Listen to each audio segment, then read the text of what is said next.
नमस्कार स्टूडेंट्स। लक्ष्य classes Deoli 12th board students के लिए एक विशेष योजना लेकर आया है, जिसके अंतर्गत प्रत्येक सब्जेक्ट में प्रत्येक चैप्टर के अंतर्गत आपको 20 से 25 क्वेश्चंस इम्पोर्टेंट जो दो प्रकार के होंगे। एक तो होंगे 1 से 2 नंबर के, यानी अति लघुतरात्मक या लघुतरात्मक जिनको अपन कह रहे हैं, और दूसरा प्रकार है वह है एमसीक्यूज। तो आपको यहाँ चैप्टर वाइज एमसीक्यूज और अति लघुतरात्मक क्वेश्चंस को आंसर के सहित आपके सामने पेश किया जा रहा है। तो ये जो क्वेश्चंस होने वाले हैं यह आपको बोर्ड एग्जाम में काफ़ी हेल्प करेंगी। जब अंतिम समय आ जाता है बोर्ड एग्जाम का, तब इतना टाइम नहीं होता है कि कंप्लीट जो नोट्स होते हैं या जो चैप्टर होते हैं उनको आप पढ़ पाए। तो यहाँ जो बोर्ड एग्जाम में पहले पूछे गए क्वेश्चंस है, उनके बेस पे कुछ इंपॉर्टेंट क्वेश्चंस आपको यहाँ सोल्व करवाए जा रहे हैं विद आंसर, कि बोर्ड की जो लैंग्वेज है वो कैसी रहनी चाहिए, उनका आंसर किस भाषा में देना चाहिए। तो आज बायोलॉजी का जो पहला चैप्टर है पुष्पीय पादपों में लैंगिक जनन, उसके ऊपर आज डिस्कस करेंगे अपन, जिसके 20 क्वेश्चंस आपको अति लघुतरात्मक व लघुतरात्मक मिलेंगे और 20 क्वेश्चंस आपको एमसीक्यूज के रूप में मिलेंगे। तो पहला क्वेश्चन कौन सा है? वो है मक्खियों यानी मधुमक्खियों व बीटल द्वारा परागित पुष्प किसका स्राव करते हैं? तो इसका आंसर है मलिन। लेकिन बोर्ड एग्जाम में इसको कैसे लिखना चाहिए, वह तरीका है मक्खियों यानी मधुमक्खियों व बीटल द्वारा परागित पुष्प मलिन का स्राव करते हैं। तो आपको इसी एक सीक्वेंस में या इसी पैटर्न पे आपको आंसर लिखने की जरूरत है। तो आप इन नोट्सों को ले सकते हैं। उसके लिए आपको लक्ष्य क्लासेज के साथ में जुड़ना पड़ेगा। ये पीडीएफ आप प्राप्त कर सकते हो। क्वेश्चन नंबर 2 है परागण अभिकर्मक। पॉलिनेशन जो एजेंट होते हैं, कारक होते हैं, ये क्या होते हैं और कितने प्रकार के होते हैं? तो ऐसे जीवीय या अजीवीय कारक जो परागण में मदद करते हैं, हेल्प करते हैं, उनको परागण अभिकर्मक या परागण कारक कहा जाता है। ये सामान्यतः 2 प्रकार के होते हैं, एक होते हैं जीवीय और एक होते हैं अजीवीय। जो जीवीय होते हैं इनके अंतर्गत मुख्य रूप से आते हैं प्राणी। प्राणियों में कौन कौन होते हैं यदि इतना डीप पूछा जाता है तो आपको बताना है मधुमक्खी, भौरे, तितलियां, छिपकली, सरीसृप, शलभ। ये सब इतने सारे उदाहरण हैं प्राणियों के। अजीवीय में आते हैं जल और वायु। क्वेश्चन नंबर 3 है पराग स्त्रीकेसर संकर्षण क्या होता है? पोलन पिस्टिल इंटरेक्शन क्या होता है? तो पोलन पिस्टिल इंटरेक्शन की डिफाइन करना चाहिए तो वर्ती कागर पे पराग कणों के अंकुरण से लेके, यानी वर्ती कागर के ऊपर जो पोलन ग्रेन आते हैं वो जर्मिनेट होते हैं और पराग नलिका विकसित करते हैं। तो वहां से लेकर उस पराग नलिका के बीजांड में प्रवेश करने की जो स्टेप है, यानी वहां तक की जो जितनी भी घटनाएं हो रही है वो सब क्या कहलाती है? पराग स्त्रीकेसर संकर्षण कहलाती है। जैसे आपने बुक में देखा होगा डायग्राम, ये होती है वर्ती कागर और यहाँ पे होता है बीजांड। तो यहाँ पे पराग कण क्या होंगे? अंकुरित होंगे और एक नलिका बनाएंगे और वो बीजांड के अंदर प्रवेश करते हैं। तो यहाँ से लेकर प्रवेश करने तक की जितनी भी घटनाएं हैं वो सब क्या कहलाती है? पराग स्त्रीकेसर संकर्षण कहलाती है। नेक्स्ट क्वेश्चन है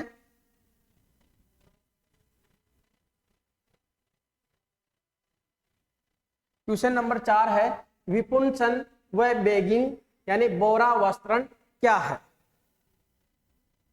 विपुंसन या बोरा वस्त्रण प्रक्रिया है वो क्या होती है?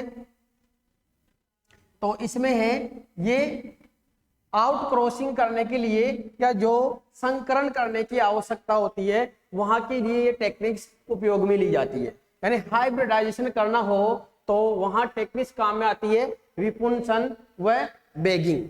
क्या होती है दोनों? विपुंसन किसको कहते हैं, इमास्कुलेशन किसको कहते हैं? किसी भी द्विलिंगी मादा पुष्प, यानी कि कोई ऐसा पादप है जिसके ऊपर बाइसेक्सुअल फ्लावर आ रहा है, द्विलिंगी यानी उभयलिंगी पुष्प आ रहा है उसमें, तो उस पुष्प से पराग के प्रस्फुटन यानी कि जो पराग कोष होते हैं उनके फटने से पहले क्या करना पड़ेगा? पुष्प कलिका से पराग कोष को बाहर निकालने की या जो हटाने की प्रक्रिया है वो क्या कहलाती है? विपुंसन कहलाती है। यानी कोई भी द्विलिंगी पुष्प है उसमें पराग कोष के फटने से पहले पहले पुष्प कलिका से अपन को क्या निकालना है? पराग कोष एंतर को निकालना, जिससे कि उसमें स्वपरागण नहीं हो सके और जो वांछित प्रकार का जो मेल है उसी का उसमें पोलन ग्रेन ट्रांसफर करके और पर परागण की प्रक्रिया को सुनिश्चित कर सके, तो वो है विपुंसन। दूसरा है बोरावस्त्र, यानी कि जिस पुष्प में इमास्कुलेशन हो चुका है यानी विपुंसित जो पुष्प है उसको एक पेपर की सहायता से, थैली की सहायता से ढक देते हैं, जिससे कि अवांछित परागकण आके और उसको पोलिनेट नहीं कर सके। इसी प्रक्रिया को क्या कहा जाता है? बोरावस्त्रण या बैगिंग कहा जाता है। नेक्स्ट क्वेश्चन है दोहरा निषेचन क्या होता है? डबल फर्टिलाइजेशन क्या होता है? तो भ्रूण कोश के अंदर, भ्रूण कोश के अंदर, यहां है भ्रूण कोश में युग्मक संलयन व त्रिसंलयन की घटना को संयुक्त रूप से दोहरा निषेचन कहा जाता है। आपने देखा होगा जो भ्रूण कोश होता है इसके अंतर्गत पराग नलिका प्रवेश करती है और इस पराग नलिका के अंदर दो नर युग्मक होते हैं। यहां इस भ्रूण कोश के अंतर्गत 3 कोशिकाओं का यहाँ पे एक समूह होता है और जिधर से बीजांड द्वार होता है वहां पे अंड समुच्चय पाया जाता है, जिसके अंतर्गत भी कुल 3 कोशिकाएं होती हैं और मध्य में पाया जाता है द्वितीयक केंद्रक। पहला जो नर युग्मक है वो जुड़ जाता है किसके साथ में?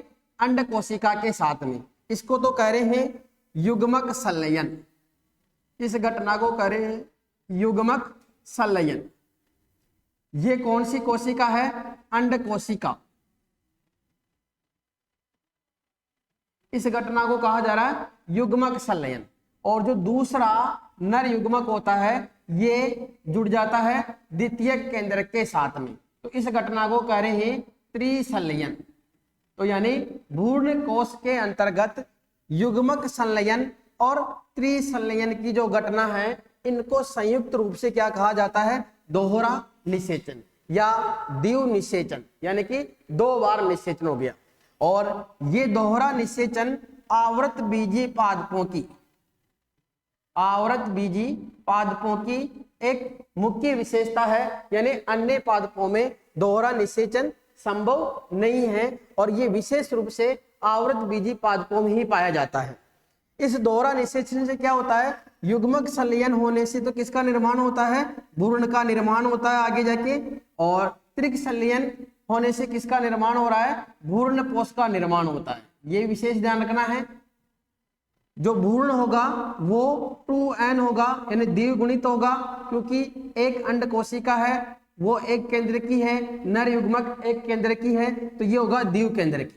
यहाँ द्वितीय केंद्र द्विव केंद्र की है और दूसरा जो नर युग्मक है वो एक केंद्र की है, तो भ्रूण कोश कैसा होगा?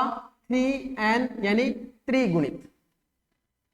नेक्स्ट क्वेश्चन है भ्रूण कोश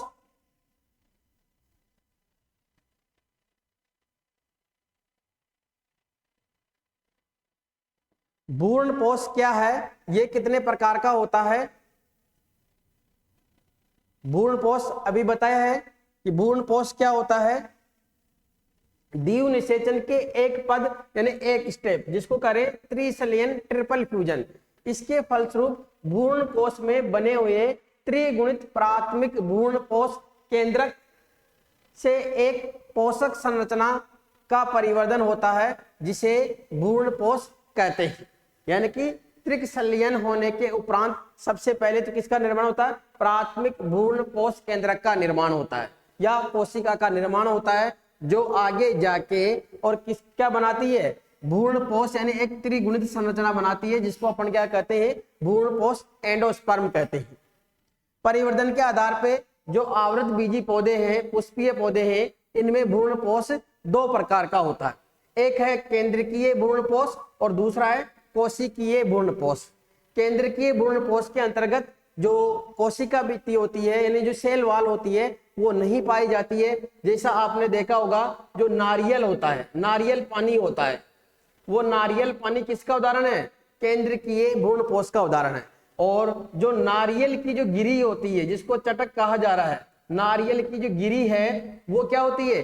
कोशिकीय भ्रूण कोश। यानी कि पहले ये लिक्विड रूप में रहता है, इसमें कोई सेल वॉल नहीं होती है, लेकिन जैसे परिपक्व होने लगता है तो इसके अंदर क्या विकसित हो जाती है? सेल वॉल विकसित हो जाता है, यानी ये कोशिका का रूप ले लेता है, इसलिए इसको कहा जा रहा है कोशिकीय भ्रूण कोश। नेक्स्ट क्वेश्चन है, भ्रूण को परिभाषित कीजिए। एम्ब्रियो क्या होता है? और भ्रूण कोश के बीजांड द्वार सिरे पे स्थित युग्मनज विभाजित होकर एक विशेष संरचना विकसित करता है, जो क्या कहलाती है? भ्रूण कहलाती है। इसको समझना है। अभी अपन ने क्या पढ़ा है? ये भ्रूण कोश में एक द्वार होता है जिसको कह रहे हैं अपन बीजांड द्वार, जहां से क्या होती है? पराग नलिका प्रवेश करती है, जिसके अंदर दो नरयुग्मक होते हैं। तो पहला नरयुग्मक और जो अंड कोशिका होती है ये संलयित होते हैं, इसको कह रहे हैं युग्मक संलयन, या कह सकते हैं प्राथमिक निषेचन। प्राथमिक निषेचन, इसके फलस्वरूप किसका निर्माण होता है? युग्मनज का, यानी जायगोट का। ये कैसा होता है? 2n। और युग्मनज आगे क्या विकसित करता है? भ्रूण एम्ब्रियो। तो भ्रूण एम्ब्रियो भी कैसा हुआ? 2n। तो युग्मनज के विकास या परिवर्धन से एक विशेष संरचना का निर्माण होता है, जिसको क्या कहा जाता है? भ्रूण एम्ब्रियो कहा जाता है। नेक्स्ट क्वेश्चन है, बीज को परिभाषित कीजिए तथा एल्ब्यूमिनस व गैर एल्ब्यूमिनस बीज में अंतर लिखिए। यानी बीज के प्रकार हैं, ये बीज दो प्रकार का है, एल्ब्यूमिनस और गैर एल्ब्यूमिनस। पहले बीज क्या होता है? तो बीज को परिभाषित करना है कि जो निषेचित बीजांड होता है उसी को क्या कहा जाता है? बीज। तो निषेचित बीजांड क्या कहलाता है? बीज कहलाता है। बीज दो प्रकार का है, एल्ब्यूमिनस बीज और गैर एल्ब्यूमिनस बीज। तो ऐसे बीज जिनमें भ्रूण कोश का कुछ भाग शेष रह जाता है। अभी अपन ने पढ़ा है कि दोहरा निषेचन होने से भ्रूण कोश एंडोस्पर्म का निर्माण होता है, जो क्या करता है? खाद्य पदार्थों को स्टोर करने का काम करता है। और ये जो खाद्य पदार्थ है ये विकसित हो रहे एम्ब्रियो भ्रूण को क्या करते हैं? पोषण देने का काम करते हैं। तो कई सारे बीज ऐसे होते हैं जिनमें क्या होता है कि जो एंडोस्पर्म है वो भ्रूण को पोषण देने में क्या होता है? खत्म हो जाता है, और अवशेष के रूप में कुछ भी नहीं बचता है। और कुछ बीज ऐसे भी होते हैं जिनमें भ्रूण कोश समाप्त नहीं होता है, कुछ मात्रा में वो बचा हुआ रह जाता है। तो ऐसे बीज जिनमें एंडोस्पर्म पाया जाता है वो तो क्या कहलाते हैं?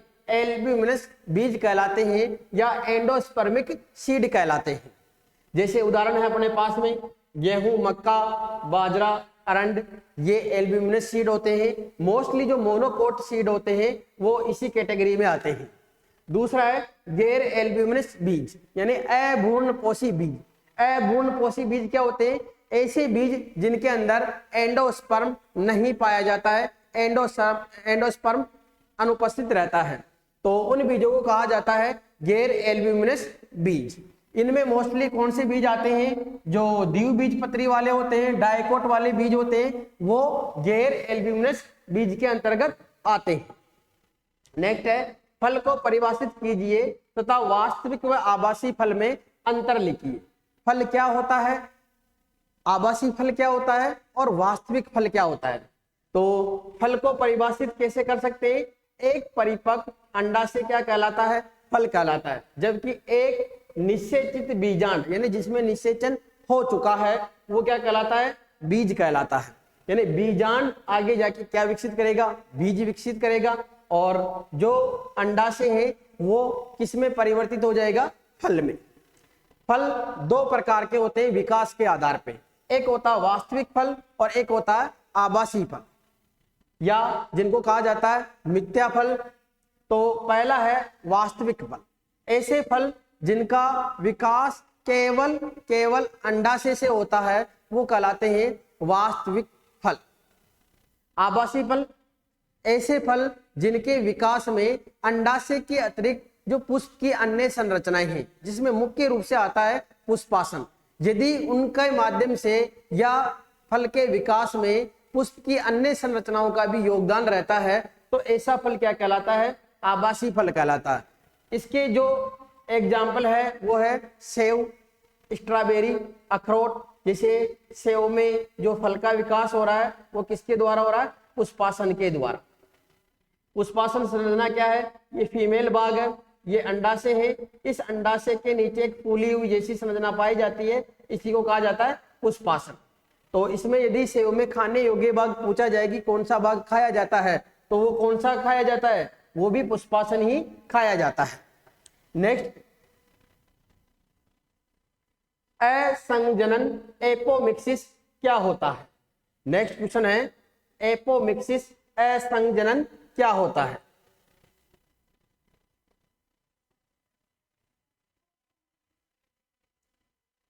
नौवां क्वेश्चन है असंजनन एपोमिक्सिस क्या है?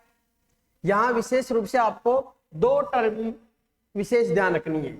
यहां एक तो है असंजनन एपोमिक्सिस और इसी के समान होता है एक अनिषेक जनित फल, जिसको अपन आगे डिस्कस करेंगे। सर क्वेश्चन इसमें इन्वॉल्व किया होगा। असंजनन क्या होता है? बिना निषेचन के ही बीज पैदा करने की जो प्रक्रिया है वो कहलाती है असंजनन। किसमें पाई जाती है? अस्ट्रेसिया और घासों के अंदर। यानी बिना निषेचन के यदि बीज विकसित हो रहा है तो वो प्रक्रिया क्या कहला रही है?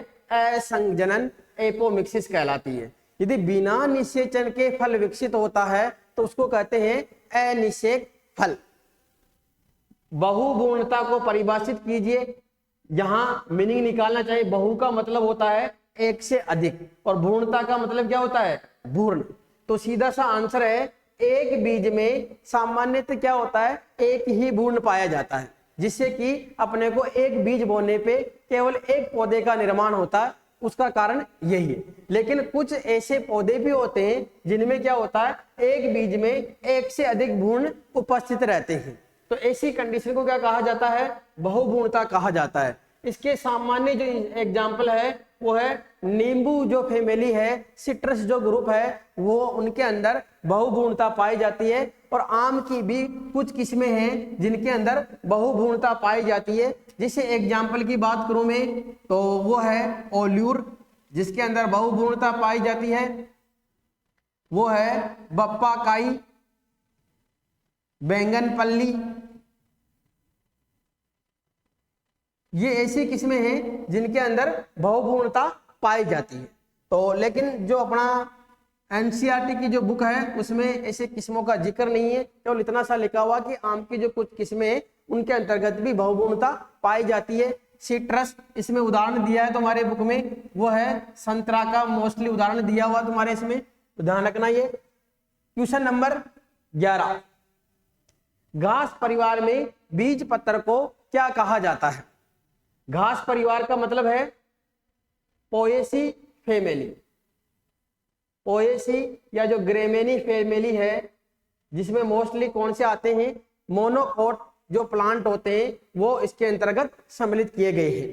तो घास परिवार में जो बीज पत्र है उसको क्या कहा जाता है? तो घास परिवार में बीज पत्र को क्या कहा जाता है? स्कूटेलम कहा जाता है, जिसको हिंदी में करें प्रसल्क।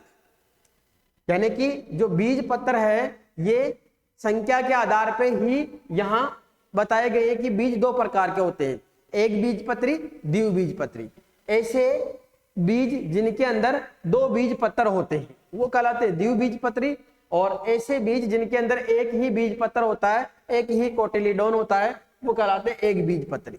तो जो मोनोकोट होते हैं उन बीजों में बीज पत्र को क्या नाम दिया गया है? स्कूटेलम या प्रसल्क कहते हैं। नेक्स्ट क्वेश्चन है क्वेश्चन नंबर 12, और वो है भ्रूणपोष का उपयोग क्या है? अभी बताया था पहले, भ्रूणपोष का उपयोग क्या है? जो विकसित भ्रूण हो रहा है उसको क्या करता है? ये पोषण देने का काम करता है। कि भ्रूणपोष का कार्य क्या है? तो भ्रूणपोष क्या करता है? जो खाद्य पदार्थ है उसको क्या करता है? स्टोर करके रखता है, और उसको किसको उपलब्ध करवाता है? जो एम्ब्रियो डेवलप हो रहा है उस एम्ब्रियो को डेवलप होने के लिए जो न्यूट्रिशन चाहिए, पोषण चाहिए, वो भ्रूणपोष ही क्या करता है? अवेलेबल करवाता है। तो विकासशील भ्रूण को पोषणता प्रदान करना इसका मुख्य उपयोग है या कार्य है। आवृत बीजी पादपों में निषेचन पश्य घटनाएं क्या होती है या कौन सी है? यानी आवृत बीजी पादपों में जब भी अपन ने ये चैप्टर पढ़ा है तो जो चैप्टर है उसको 3 भागों में मुख्य रूप से बांटा है। निषेचन पूर्व घटनाएं, निषेचन के दौरान होने वाली घटनाएं, और निषेचन पश्य घटनाएं। तो यहाँ क्वेश्चन ये है कि निषेचन पश्य घटनाएं कौन कौन सी है? तो निषेचन पश्य घटनाओं में क्या क्या आता है? बीजांड का परिपक्व होकर और बीज में बदलना, यानी कि बीजांड मैच्योर होके पहले उसमें निषेचन हुआ, निषेचन के बाद में उसमें मैच्योरेशन हुआ, जिसके कारण वो किसमें बदल गया? बीज में। और दूसरा है अंडा से भी क्या होता है? फल के रूप में विकसित होने लगता है या परिवर्तित होने लगता है। तो इन दोनों घटनाओं को सम्मिलित रूप से क्या कहा गया है? निषेचन पश्य घटनाओं के अंतर्गत सम्मिलित किया गया है। तो दो घटनाएं हैं, बीज का विकास होना और फल का विकास होना। नेक्स्ट क्वेश्चन है एक लिंगाश्रय पादप क्या होते हैं? उसका उदाहरण भी लिखिए। तो पौधे दो प्रकार के होते हैं, पौधे दो प्रकार के होते हैं। एक लिंगाश्रय का मतलब क्या है? ऐसे पादप जिनमें क्या हो? केवल एक ही प्रकार का पुष्प पाया जाता है। तो परिभाषा है जब नर व मादा पुष्प भिन्न भिन्न पादप पर उत्पन्न होते हैं तो ऐसे पादप एक लिंगाश्रय पादप कहलाते हैं, जिसका उदाहरण है मोस्टली जो सबसे प्रचलित है पपीता, इसके अलावा खजूर। यहां ध्यान क्या रखना है तुम्हारे को? दो चीजें हैं, दो टर्म है। एक तो है एक लिंगाश्रय, इसका मतलब क्या है? एक पादप पर एक ही पुष्प, यानी या तो वो नर पुष्प हो सकता है या फिर वो मादा पुष्प हो सकता है। और इसी के विपरीत चलती है दूसरी टर्म है, वो है उभय लिंगाश्रय। उभय लिंगाश्रय या इसको कह सकते हैं द्विलिंगाश्रय। द्विलिंगाश्रय या उभय लिंगाश्रय का मतलब क्या होते हैं? ऐसा पादप जिसके ऊपर नर और मादा दोनों प्रकार के पुष्प पाए जाते हैं, यानी कि जब नर व मादा पुष्प एक ही पौधे पर उत्पन्न होते हैं तो ऐसी अवस्था को या ऐसी जो पादप की कंडीशन है उसको कहा जाता है उभय लिंगाश्रय या द्विलिंगाश्रय। नेक्स्ट क्वेश्चन है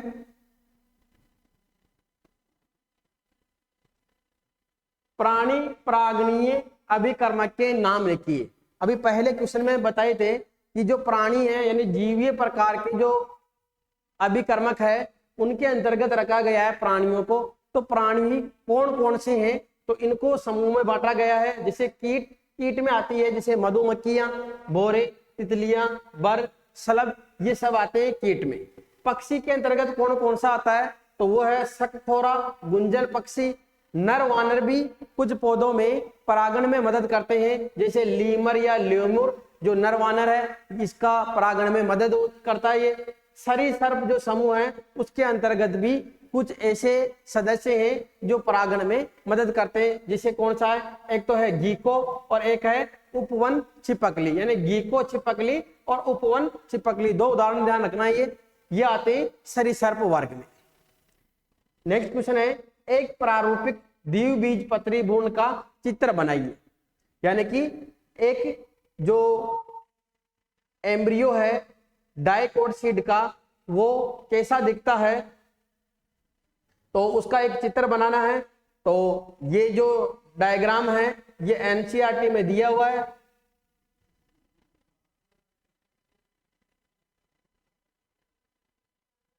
जो दो हिस्से दिख रहे हैं इनको बोल रहे हैं बीज पत्तर, बीज पत्तर कोटिलीडोन। इसीलिए इसमें कितनी संख्याएं दिख रही है, 2, इसीलिए बीज कैसा है, द्विबीजपत्री। इसके अलावा यहां एक हिस्सा पाया जाता है जिसको करे प्रांकुर, ये आगे जाके क्या विकसित करता है, परहोबाग बनाता है पौधे का। बीज पत्राधार, यानी कि जो बीज पत्तर है उसके नीचे वाला जो हिस्सा होता है वो क्या कहला रहा है, बीज पत्राधार, यानी हाइपोकोटाइल कहला रहा है। इसके नीचे एक संरचना होती है जिसको करें मूलांकुर, ये किसका निर्माण करता है, आगे जाके मूल का निर्माण करता है ये।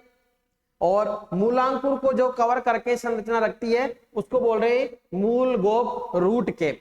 तो ये एक डाइकोट जो एम्ब्रियो है उसकी स्ट्रक्चर है। नेक्स्ट क्वेश्चन है,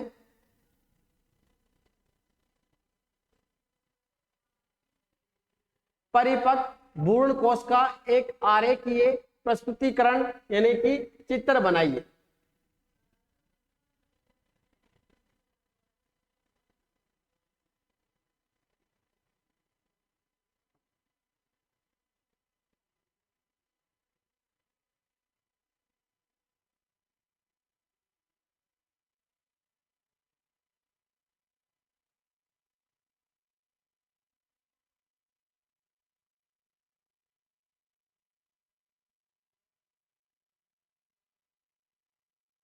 क्वेश्चन नंबर 17 है, परिपक्व भ्रूण कोश मैच्योर जो एम्ब्रियो सेक है उसका एक आरेखीय चित्र बनाइए। तो जो परिपक्व भ्रूण कोश होता है ये किसके अंतर्गत होता है, पहले तो ये जानना है, ये बीजांड के अंतर्गत होता है। बीजांड की संरचना देखी होगी, उसके अंदर बीजांड काय होता है, उस बीजांड काय की कोशिका से एक विशेष संरचना का निर्माण होता है जिसको क्या कहा जाता है, भ्रूण कोश कहा जाता है। इस भ्रूण कोश में देखा होगा, अभी अपन ने जिक्र भी किया था,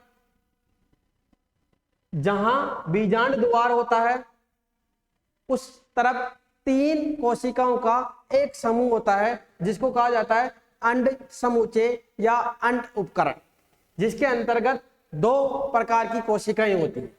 एक होती है बीच वाली जिसको करें अंड कोशिका, और दूसरी 2 प्रकार की कोशिकाएं उनको करें साय कोशिका सिनर्जिड सेल।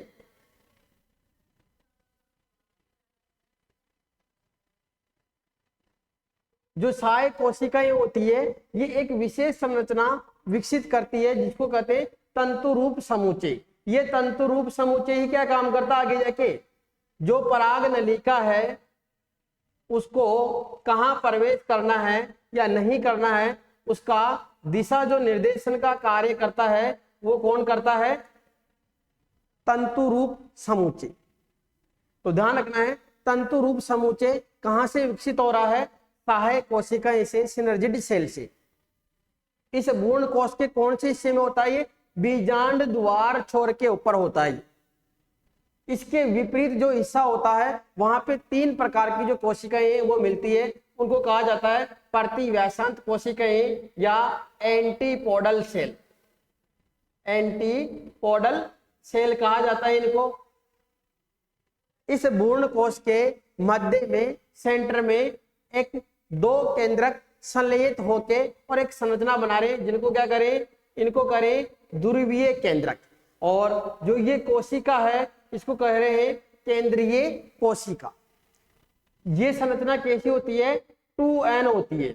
और जब दूसरा नरयुग्मक यानी जब पराग नलिका इसके अंतर्गत प्रवेश करती है तो जो दूसरा नरयुग्मक होता है ये किसके साथ में जुड़ जाता है, ध्रुवीय केंद्रक के साथ में। इसी कारण इसको क्या कह रहे हैं अपन, त्रिसंलयन, ट्रिपल फ्यूजन कहा जाता है इसी को। तो ये एक प्रारूपिक संरचना है। नेक्स्ट क्वेश्चन है स्त्री केसर के अनुप्रस्थ काट में पराग नलिका की वर्धी का नामांकित चित्र बनाइए। तो ये एक स्त्री केसर की संरचना है जहां क्या क्या चीजें दिख रही है।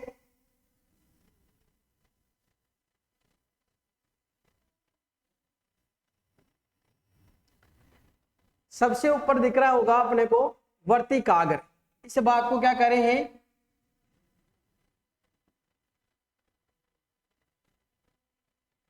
ये जो हिस्सा है ये है वर्तिकाग्र।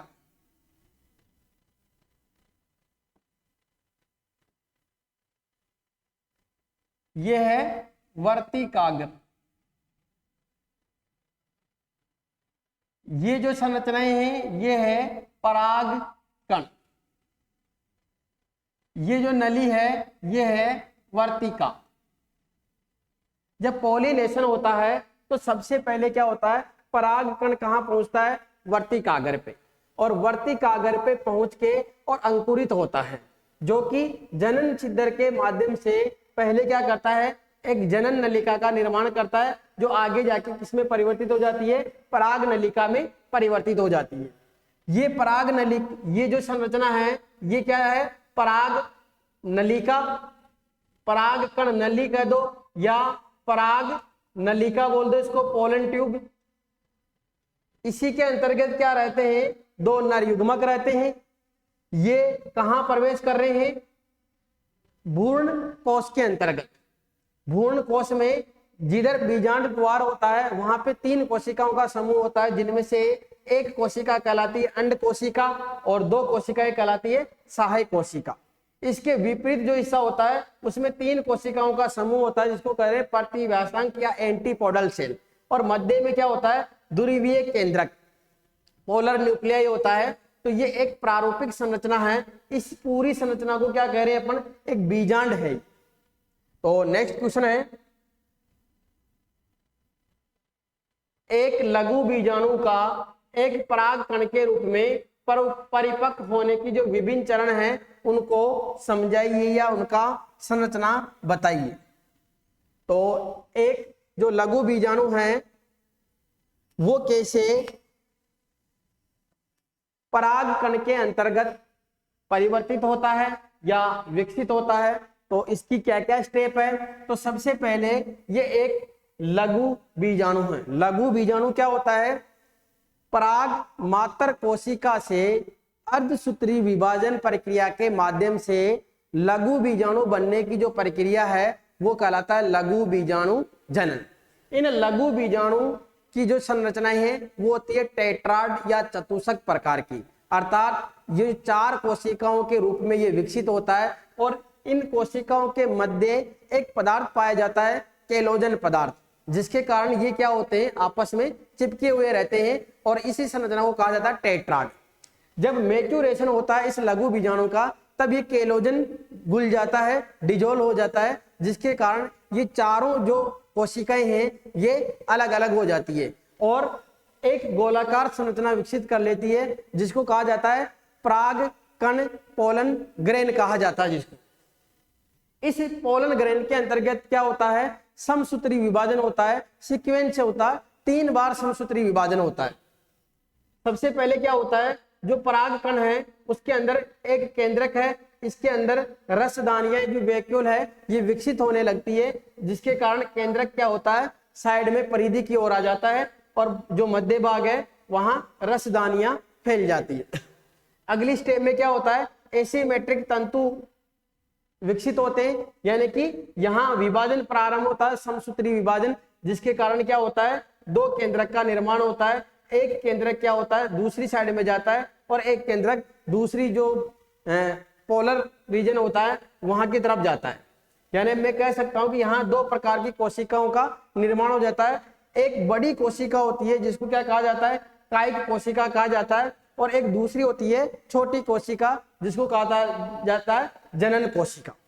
यानी अपन ये कह सकते हैं कि जो पराग कण होता है उसके अंतर्गत विभाजन होने के कारण 2 कोशिकाएं निर्मित होती है। एक बड़ी कोशिका होती है जिसको कायिक कोशिका कहा जाता है, और एक छोटी कोशिका होती है जिसको जनन कोशिका, रिप्रोडक्टिव सेल कहा जाता है। इस जनन कोशिका के अंतर्गत विभाजन होने के फलस्वरूप ये क्या विकसित करती है, 2 नर युग्मक विकसित करती है आगे जाके, 2 नर युग्मक।